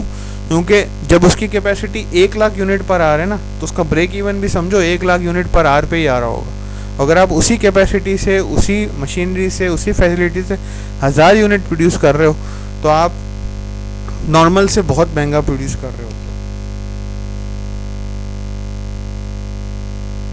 अच्छा, एक और कॉन्सेप्ट है जो कि है एंटी साइक्लिक प्रोडक्ट सेल्स का। इसमें एग्जांपल दी गई है फर्नेस एंड एयर कंडीशनर्स की। नॉर्मल सिनेरियो में कोई भी प्रोडक्ट, किसी भी प्रोडक्ट का एंटी साइक्लिक हो सकता है। हमारे केस में ऐसा है नहीं, बट आपको समझाने के लिए, suppose coffee and ice cream are anti cyclic products. गर्मियाँ हैं तो आइसक्रीम की सेल्स अप है, कॉफ़ी की डाउन है, और सर्दियाँ हैं ना तो कॉफ़ी की सेल्स अप और आइसक्रीम की सेल्स डाउन। लेकिन ये वाइस वर्सा सिनेरियो, और ये सिनेरियो कंपनीज बनाती हैं। क्यों? ताकि वो पूरा साल कस्टमर्स को अपने प्रोडक्ट, अपने ब्रांड से इंगेज रख सकें। उस इंगेजमेंट को रखने के लिए आपको अपने प्रोडक्ट के अंदर, अपने पोर्टफोलियो के अंदर कैनिबलाइजेशन खुद डालनी पड़ती है। या तो ऑप्शन है कि कैनिबलाइजेशन मार्केट से आ जाए। इस एग्जांपल में अगर एक कंपनी एयर कंडीशनर बना रही है तो उसको कैनिबलाइजेशन इफेक्ट मार्केट से मिल जाए। मीन्स जो कंपनीज हीटर्स बना रही है या फर्नेसेस बना रही है वो खुद इसकी सेल्स को खाएं, खुद इसकी डिमांड को खाएं, या ये कंपनी अपनी डिमांड को खुद ही खाना शुरू करती है, एयर कंडीशनर भी खुद बना के और फर्नेसेस भी खुद बना के। इसका वजह क्या होती है? नंबर 1 तो मार्केट में इन रहना, ठीक है, 24/7 365 डेज मार्केट में अपने ब्रांड को, अपने प्रोडक्ट को इन रखने के लिए आप एंटी साइक्लिक बनाते हो अपने प्रोडक्ट को। और नंबर 2 अपनी कैपेसिटीज़ को, अपनी प्रोडक्शन को मैक्सिमम यूटिलाइज करने के लिए। अब एक एयर कंडीशनर बनाने वाली कंपनी है और वो सिर्फ एयर कंडीशनर बनाए तो शायद वो 8 महीने प्रोडक्शन करे, 4 महीने फारे रखे। इस 4 महीने में उसको लेबर भी निकालनी पड़ेगी, हो सकता है परमानेंट स्टाफ भी कट करना पड़े, क्योंकि अगर कोई सेल्स ही नहीं है, कोई प्रोडक्शन ही नहीं है, तो वो किसी को रख के क्या करेंगे। तो इसलिए कंपनीज एंटी साइक्लिक प्रोडक्ट्स या तो प्रोडक्ट्स बनाती हैं या पोर्टफोलियो बनाती हैं। अब क्राफ्ट ने बड़ा अच्छा सिनेरियो किया कि क्राफ्ट ने पोर्टफोलियो को ऐसा बना लिया। क्राफ्ट के पास टैंक भी है, क्राफ्ट के पास कैडबरी भी है। कैडबरी के ऑल्दो सेल्स 24/7 है, 365 डेज है, लेकिन जनरली सर्दियों में उसकी सेल्स थोड़ी बढ़ जाती है, गर्मियों में कम हो जाती है। तो उसने टैंक को एक्वायर कर लिया। अब वो दोनों जगह पे स्टाफ्स को यूज़ कर सकता है, दोनों जगह पे मैनेजमेंट को यूज़ कर सकता है, जिससे एक तो वो 365 डेज अपना ऑपरेशन चला सकता है, और नंबर 2 अपने ब्रांड को मार्केट में 24/7 लोगों के पास रख सकता है। ठीक है, पैकर ज़रा प्लीज़ आप जो है ना एक मैसेज कर दें हम अभी क्वेश्चंस नहीं ले रहे। तो अब है टाइमिंग ऑफ कैपेसिटी इंक्रीमेंट्स, कि कैपेसिटी को इंक्रीज कैसे करना। एक तो आसान तरीका है कि डिमांड को इवेल्युएट करो और एक साथ अपनी कैपेसिटी इंक्रीज कर दो। इसके बहुत सारे ड्रॉबैक हैं, लेकिन नंबर 1 ड्रॉबैक तो ये है कि आपकी डिमांड की एक्यूरेसी है कितनी। अगर आपकी डिमांड अचानक नीचे आ गई तो आप उस एक्सेस कैपेसिटी का करोगे क्या। कोविड-19 के केस में अगर किसी ने अपनी डिमांड को जैन से मतलब बढ़ाना शुरू किया था, तो अगर वो थोड़ा थोड़ा करके बनाता, जैसे कि हमारे पहले सिनेरियो में कि स्मॉल कैपेसिटी इंक्रीमेंट, तो उसको इतना ज़्यादा लॉस नहीं होता। लेकिन अगर लार्ज कैपेसिटी इंक्रीमेंट उसने जनवरी में कर दी होती और फरवरी में उसको पता चलता कि मेरी डिमांड अचानक नीचे आ गई, तो उसको बहुत ज़्यादा लॉस होता। तो product wise and demand wise आपकी कैपेसिटी इंक्रीमेंट्स डिफरेंट होते हैं। आप स्मॉल कैपेसिटी इंक्रीमेंट्स कर सकते हो अगेंस्ट डिमांड बढ़ रही है किसी भी सिनेरियो में। सबसे पहला पॉइंट तो ये है कि डिमांड बढ़ रही है। अगर आपकी डिमांड नहीं बढ़ रही तो आपको कैपेसिटी इंक्रीमेंट की ज़रूरत ही नहीं। आपकी डिमांड बढ़ रही है तो आप छोटे पैकेट्स में कैपेसिटी को इंक्रीज़ कर सकते हो, बहुत लार्ज इंक्रीमेंट कर सकते हो, टाइम टू टाइम डिमांड बढ़ा सकते हो, जिसको टाइम प्रेसिडेंट डिमांड कहते हैं। कि आपकी डिमांड एक साथ डिमांड बढ़ रही है बट आप टाइम के हिसाब से सिनेरियोज के हिसाब से अपनी डिमांड बढ़ा रहे हो। इस केस के अंदर डिमांड को चेज आप नहीं कर रहे, डिमांड आप इस केस में आप डिमांड को चेज कर रहे हो और टाइम फॉलोइंग में डिमांड आपको चेज कर रही है। टाइम प्रीसीडिंग डिमांड के अंदर क्या है कि डिमांड बढ़ रही है बट आप उसको चेज कर रहे हो छोटे छोटे पैकेट्स के साथ। टाइम बेस मतलब आपको पता है कि आपको कैपेसिटी बढ़ानी है इन द ईयर 2020, तो एक तो ये है कि स्मॉल कैपेसिटी इंक्रीमेंट्स करो। कि आपको हर महीने आपने कहा कि हर प्रोडक्शन बैच के साथ मैं 100 प्रोडक्ट ज़्यादा प्रोड्यूस करूँगा, this is called small capacity increment. लेकिन आप इसके एक दूसरा तरीका भी कर सकते हो कि आप हर महीने 100 यूनिट्स ऐड करोगे अपनी कैपेसिटी में, this is called time preceding demand. और टाइम फॉलोइंग डिमांड क्या है कि आपकी डिमांड बढ़ चुकी है और आप उसको फॉलो कर रहे हो, उसको चेस कर रहे हो। इसको इतना ज़्यादा समझने की ज़रूरत नहीं है। आप कैपेसिटी इंक्रीमेंट में सिर्फ ये समझ लें कि कैपेसिटी को इंक्रीमेंट करने के लिए ना आपके पास 4 तरीके, या तो आप स्मॉल कैपेसिटी पोर्शंस में ऐड कर सकते हो, या लार्ज कैपेसिटी ऐड कर सकते हो, या आप डिमांड को फॉलो कर सकते हो, या डिमांड को खुद फॉलो करा सकते हो। डिमांड को फॉलो करने से क्या होगा, आपके पास जनरली सिनेरियोज बन जाएंगे, बेस्ट केस वर्स्ट केस, और आप उस सिनेरियोज की बेस पे डिफरेंट तरीक़ों से अपनी डिमांड को मैनेज कर पाओगे और आप डिमांड को जानबूझ के बढ़ने भी देते हो। जैसे कि टाइम प्रीसीडिंग डिमांड में डिमांड बढ़ चुकी है लेकिन आप अपनी कैपेसिटी थोड़ी थोड़ी ऐड करते हो ताकि आप ये चेक करते रहो कि आपकी मार्केट में एक्चुअल डिमांड है या फौज डिमांड है। कभी कभार मार्केट की जो डिमांड रिस्पॉन्सेज आते हैं वो फौज डिमांड भी होता है, थोड़ा वक्त होता है कि जिसके लिए आपकी डिमांड बढ़ी होती है लेकिन आप उसको लॉन्ग टर्म में ले जाओ, जैसे हमने बुलविप में समझा था। तो अगर बुलविप से बचना है ना तो आप टाइम प्रीसीडिंग डिमांड पे चलो कि आप डिमांड को बढ़ने दो बट अपनी कैपेसिटीज़ को थोड़ा थोड़ा करके ऐड करो। फिर बात करते हैं हम लोकेशन प्लानिंग की। तो लोकेशन प्लानिंग जो है ये 6 स्टेप प्रोसेस है। पहले हम ये समझ लेते हैं capacities and capabilities of location decision किस किस पे डिपेंड कर रही होती है, वेज रेट पे, एक्सचेंज रेट पे। आपके पास शॉर्ट टर्म फैक्टर्स बहुत सारे इसमें कंसिडरेशन में होते हैं कि आपका वेज रेट कितना फ्लक्चुएट कर रहा है, एक्सचेंज रेट कितना फ्लक्चुएट कर रहे हैं, आप कितना इस wage rate and exchange rate पे डिपेंडेंट हो सकते हो। अगर ऐसी कोई कंपनी है या ऐसा कोई मुल्क है कि जहाँ एक्सचेंज रेट फ्लक्चुएशन ज़्यादा है ना, तो कंपनीज वहाँ पे अपना प्लांट लगाने से कतराती हैं। फॉर एग्जांपल पाकिस्तान, अगर आप लोगों को पता हो या ना हो, आपकी इन्फॉर्मेशन ऐड करूँ कि 2018 एंड 19 में 2017 एंड 18 में बहुत सारी इंटरनेशनल कंपनीज थी कि जिन्होंने कार मैन्युफैक्चरिंग फॉर एग्जांपल कि जिन्होंने अपना प्लांट लगाने की बिल्कुल तैयारी कर ली थी पाकिस्तान में, कि वो शॉर्ट टर्म में लॉन्ग टर्म में अपना प्लांट पाकिस्तान में लाना चाह रही थी। उन्होंने जगहें आइडेंटिफाई कर ली थी, लोग हायर कर लिए थे, लेकिन जैसे ही एक्सचेंज रेट फ्लक्चुएशन आई उन्होंने अपनी कॉस्टिंग को रिवाइज़ किया और जब उनको पता चल गया कि वो पाकिस्तान में सर्वाइव नहीं कर सकेंगे, उन्होंने अपना डिसीजन वापस ले लिया। तो एक्सचेंज रेट किसी भी मुल्क में अपना लोकेशन, अपनी फैसिलिटी ऐड करने का एक बहुत बड़ा फैक्टर होता है। और दूसरा होता है वेज रेट। इस वेज रेट की क्लासिक एग्जांपल है कि एप्पल ने अपनी पूरी प्रोडक्शन चाइना में शिफ्ट की। क्यों? क्योंकि वहाँ वेज रेट स्टेबल है, कम ज़्यादा की बात नहीं होती, बात होती है स्टेबिलिटी की। अगर स्टेबल है तो ये सारी चीज़ें करने क्यों है, कॉस्टिंग के। एज सप्लाई चेन मैनेजर हमारा firm and only believe and only thing जो कि हम कंपनी को प्रोवाइड कर सकते हैं वो है स्टैंडर्डाइज कॉस्टिंग। और इस कॉस्टिंग के लिए आप ये सारी चीज़ें कर रहे हो तो लोकेशन एनालिसिस जो है ना वो एक 6 स्टेप प्रोसेस है और इसके स्टेजेस भी हैं, आगे हम स्टेजेस भी देखेंगे।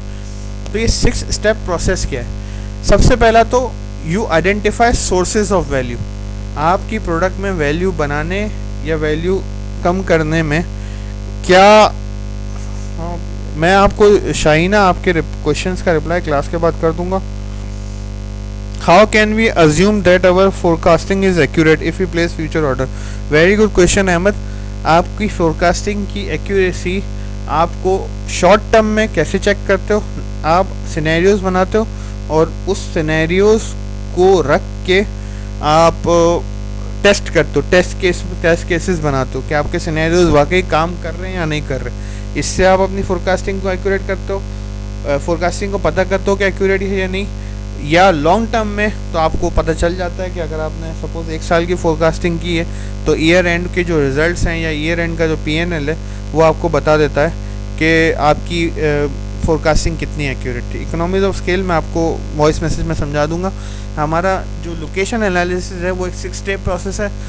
इसमें पहला स्टेप है कि आपको ये पता करना है कि आपकी प्रोडक्ट के अंदर सोर्सेज ऑफ वैल्यू कौन सी हैं। रॉ मटेरियल है, लेबर है, जो आपकी प्रोडक्ट में वैल्यू ऐड करने की सोर्सेज है ना, आपको ये आइडेंटिफाई करने हैं। फिर आपको कैपेबिलिटीज़ इन सोर्सेज को एक्वायर करने के लिए, इन सोर्सेज को रन करने के लिए क्या चाहिए, आप इस पर जो है फोकस करते हो कि आपकी कैपेबिलिटीज़ क्या क्या हैं और इन कैपेबिलिटीज़ को आपने कैसे एक्वायर करना है। आपकी कैपेबिलिटी सपोज आपका प्रोडक्ट लेबर इंटेंसिव है तो आपकी कैपेबिलिटी क्या होगी कि आपके पास हैवी लेबर अवेलेबल हो, ठीक है।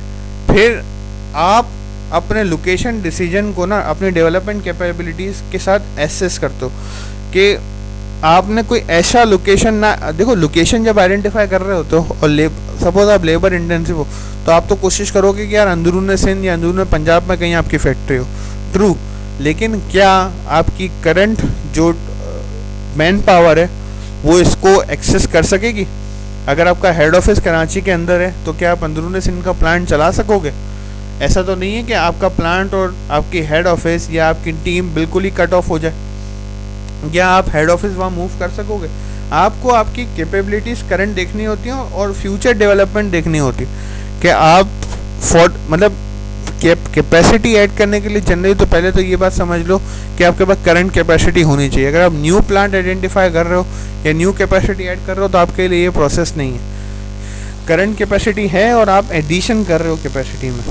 तो इस सिनेरियो के अंदर कि आप अपने लोकेशन डिसीजन को ना आपकी कैपेबिलिटीज़ को डेवलप करने के साथ कंपेयर भी करते हो कि ऐसा तो कोई प्लांट चूज़ नहीं कर रहा कि जिसकी मेरे पास एक्सेस ही ख़त्म हो जाए, या ऐसा तो कोई प्लांट चूज़ नहीं कर रहा कि जिसको मैं मैनेज ही ना कर पाऊँ। फिर आप पोटेंशियल लोकेशंस आइडेंटिफाई करते हो, उनको एवेल्युएट करते हो and then last but not the least आप स्ट्रेटेजी बनाते हो नेटवर्क ऑफ लोकेशंस बनाने का। मीन्स एक लोकेशन तो मैंने डेवलप कर ली, लेकिन फॉर द फ्यूचर रन मैं कोशिश करूँगा कि इसके आसपास मैं डिफरेंट लोकेशंस को एक्वायर करूँ ताकि मैं एक नेटवर्क बना लूँ। अच्छा, लोकेशंस एक्वायर करने का मतलब सपोज़ मेरी सोर्स ऑफ वैल्यू करीब हो, मेरा वेंडर करीब हो, मेरा डिस्ट्रीब्यूटर करीब हो, ये सारी चीज़ें हेल्प करती हैं मुझे लोकेशन का एक नेटवर्क बिल्ड करने में। इसका सबसे पहला स्टेज है कि रीजनल और इंटरनेशनल।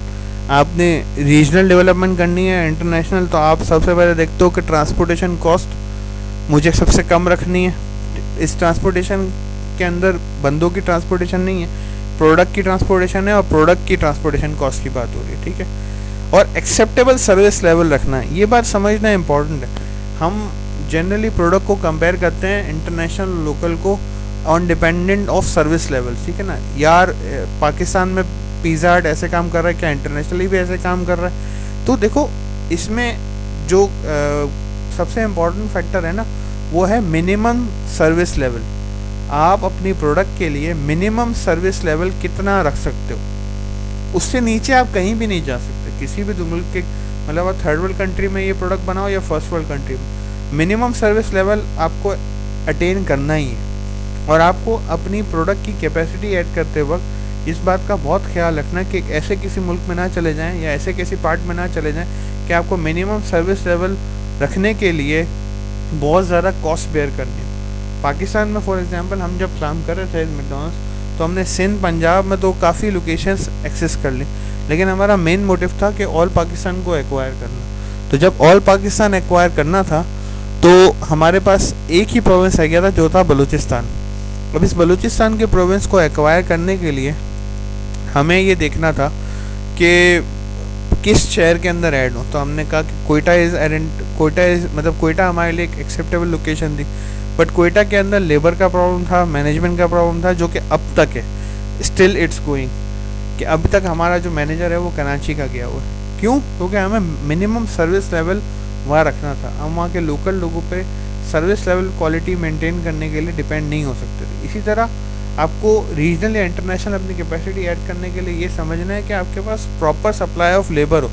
आप किसी ऐसी लोकेशन को चूज़ ना कर लो कि जहाँ पे आपको लेबर ले जाना ही मुश्किल हो। अब मुश्किल पॉलिटिकल भी हो सकता है, मुश्किल इकोनॉमिकल भी हो सकता है, मुश्किल सोशल भी हो सकता है। फिर वहाँ वेज रेट्स, वहाँ यूनियंस, वहाँ की regional taxes, regulations, trade barriers क्या हैं, पॉलिटिकल स्टेबिलिटी क्या है, ये सारी चीज़ें आपको आपकी लोकेशन को आइडेंटिफाई करने में हेल्प भी कर रही होती हैं और रिस्ट्रेन भी कर रही होती है, रोक भी रही होती हैं और हेल्प भी कर रही होती है। फिर दूसरी होती है कम्युनिटी। आपको साइट आइडेंटिफाई करते वक्त इस बात का ख्याल रखना है कि उस इलाके की या उस एरिया की लोकल कम्युनिटी गाइडलाइंस क्या हैं, किस तरह की कम्युनिटी वहाँ पे काम कर सकती है, किस तरह की कम्युनिटी वहाँ को एक्सेप्ट कर सकती है।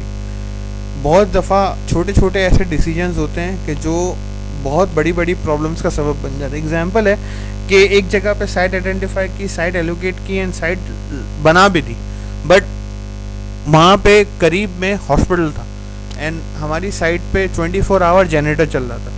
तो हमें बहुत ज़्यादा रेजिस्टेंस मिली और हमें बाद में अपने जनरेटर्स की कैनोपीज़ को चेंज करवाना पड़ा ताकि वहाँ शोर कम से कम।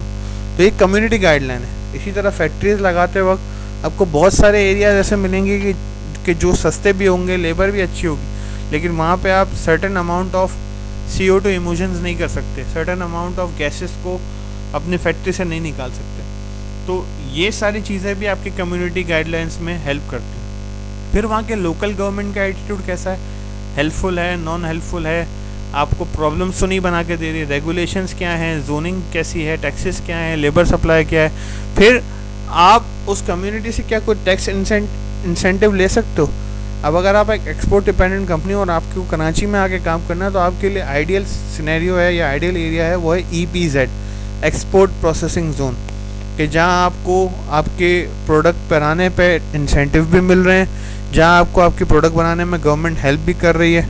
तो डिफरेंट स्टेजेस के लिए या डिफरेंट लोकेशंस के लिए डिफरेंट सिनेरियोज बिल्डअप करने पड़ते हैं आपको। और फिर सबसे इम्पोर्टेंट होता है कि साइट जो एरिया आपको मिल रहा है उसकी साइज़, उसके साथ जो एडजॉइनिंग लैंड है वहाँ पे क्या काम हो रहा है या क्या काम आप कर सकते हो, drainage, soil, availability of water, development cost, ये सारी चीज़ें आपकी साइट सिलेक्शन में मदद करती है। तो हमारे लिए क्राइटेरिया ऑफ साइट सिलेक्शन क्या होगा कि आप अपने फैक्टर को इम्पोर्टेंस देंगे और उस इम्पोर्टेंस के अगेंस्ट उसका स्कोर क्या आएगा। सपोज आपने फैक्टर्स बनाए labour, area, rent, development charges, and then उसके अगेंस्ट आपने उसको वेट किया कि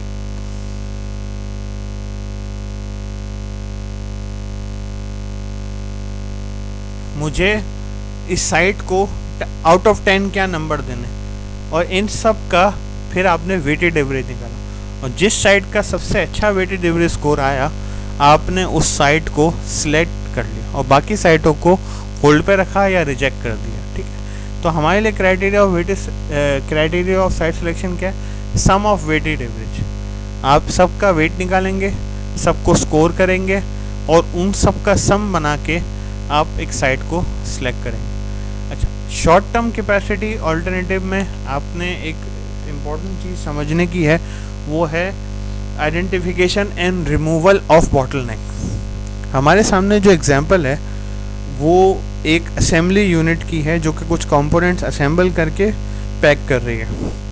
अगर हम इस एग्जांपल को देखें तो स्टोरेज जो है that can give to fabrication 375 pound per hour, और फैब्रिकेशन जो है असेंबली को 15 कंपोनेंट्स पर आवर दे सकती है। असेंबली के पास कैपेसिटी कितनी है, हम फोकस करेंगे इस वक्त सिर्फ असेंबली एंड पैकेजिंग को, तो आप लोग असेंबली एंड पैकेजिंग को देखें कि असेंबली के पास कैपेसिटी है to make 20 units per hour, but assembly is only giving 15 units per hour. क्यों? क्योंकि असेंबली को फैब्रिकेशन से 15 कंपोनेंट्स पर आवर मिल रहे हैं। मीन्स 5 यूनिट की अभी भी फ्लेक्सिबल कैपेसिटी असेंबली के पास अवेलेबल है।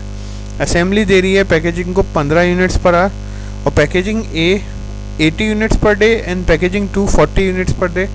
दे are making total of 120 units per day. अगर 12 घंटे का दिन है तो पैकेजिंग कितने यूनिट्स बना रही है? पैकेजिंग बना रही है सिर्फ 10 यूनिट्स पर डे। आपको डिमांड ज़्यादा आ रही है मार्केट से, तो आपके पास एक तरीका तो ये है कि आप शॉर्ट टर्म में कैपेसिटी ऐड कर दो, पैकेजिंग को आउटसोर्स कर दो और एक्स्ट्रा कैपेसिटी ले लो। लेकिन अगर आपको लॉन्ग टर्म सिनेरियो करना है तो हमने देखा था कि हमें करंट कैपेसिटी को एनालाइज करना होता है। करंट कैपेसिटी को एनालाइज करने के लिए आप अपने प्रोडक्ट का एक ऐसा सर्विस फ्लो बनाते हो, और सर्विस फ्लो में देखते हो कि कहाँ पे आके आपकी प्रोडक्शन फंस रही है। तो आपको नज़र आता है पैकेजिंग में फंस रही है, क्योंकि असेंबली तो 15 यूनिट्स पर आवर दे सकती है, बट दोनों पैकेजिंग मशीन मिला के हमें सिर्फ 10 यूनिट्स पर आवर प्रोड्यूस करके दे रही है। तो आप पैकेजिंग को रिव्यू करते हो, पैकेजिंग ऐड करते हो, कब तक? जब तक 15 यूनिट्स पर आवर की कैपेसिटी पे पैकेजिंग नहीं आ जाती। 15 यूनिट्स पर आवर अगर आप 12 घंटे से मल्टीप्लाई करो तो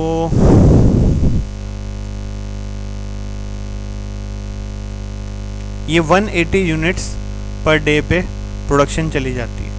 अच्छा, 180 यूनिट्स तक आपने पैकेजिंग ऐड करनी है। 180 यूनिट्स जब आपने अटेन कर लिया, उसके बाद क्या होगा? उसके बाद आप फिर रिव्यू करोगे, और आप रिव्यू करोगे तो पता चलेगा अब बॉटलनेक असेंबली बन गया है, क्योंकि असेंबली के पास 20 यूनिट्स पर आवर बनाने की कैपेसिटी है, बट असेंबली सिर्फ 15 यूनिट्स पर आवर बना। तो आप फिर एनालाइज करोगे तो आपको पता चलेगा कि फैब्रिकेशन की तरफ से 15 यूनिट्स पर आवर आ रहे हैं। तो अब 5 का आपके पास गैप है कि फैब्रिकेशन 5 यूनिट्स ऐड करे। जब तक फैब्रिकेशन 5 यूनिट्स ऐड नहीं करती, फैब्रिकेशन इज योर बॉटलनेक। तो इस तरह से आप अपने प्रोसेस के अंदर डिफरेंट कंपोनेंट्स पे, डिफरेंट पॉइंट्स पे बॉटलनेक्स आइडेंटिफाई करते एंड उस बॉटलनेक्स को रिमूव करके आप अपनी कैपेसिटी को थोड़ा थोड़ा इनहेंस करते, तब तक कि जब तक सारी कैपेसिटीज एग्जॉस्ट नहीं हो जाती, जब तक आप मैक्सिमम कैपेसिटी अटेन नहीं कर लेते, तब तक आप बॉटलनेक्स आइडेंटिफाई करते रहते हैं एंड बॉटलनेक्स को रिमूव करते रहते हैं। अब आपके जो भी क्वेश्चन हो आप ग्रुप पे भेज दें। Thank you, that's all for today.